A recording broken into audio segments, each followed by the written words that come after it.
আজ দুপুরে সাবরুমে বামপন্থী শিবিরের জোরালো শোরগোল। সিপিআইএম-এর বিভাগীয় কমিটির উদ্যোগে আয়োজিত হয় বিক্ষোভ মিছিল, জনসভা।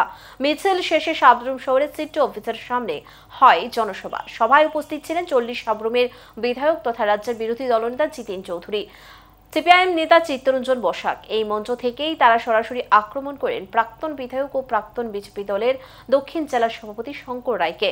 বিরোধী নেতা জিতেন চৌধুরী বিস্ফোরক প্রশ্ন তোলেন, দেউলিয়া শঙ্করের 5 বছরে এত টাকার উৎস কোথা থেকে এলো? সভায় শঙ্কর রায়ের সম্পদ বৃদ্ধির হিসেব নিয়ে উঠে একাধিক প্রশ্ন। পাশাপাশি জনসভায় রাজ্যের বর্তমান শাসন ব্যবস্থার নানা অসঙ্গতির বিরুদ্ধে প্রতিবাদ জানানো হয়। বাড়ি হয়েছে, গাড়ি হয়েছে, এখন নাকি শুনতে দেখছি মোবাইলের মধ্যে আগরতলায় রাজস্থান মডেলে হোটেল খুলেছে। কোথায় পান এত টাকা? আগে কোথায় ছিল? আমি সাবরুম বাজারে ব্যবসায়ী বন্ধুদের কাছে অনুরোধ করব, সাবরুম বাজারের নাগরিকদের কাছে অনুরোধ করব, কি ছিল ওনার আর কি হয়েছে এটা আমাদের বলতে হবে না। সাবরুমে সবাই চেনে। 11টা 12টা জায়গা কিনেছেন, রাজস্থান মডেলে নতুন করে হোটেল তৈরি করেছেন।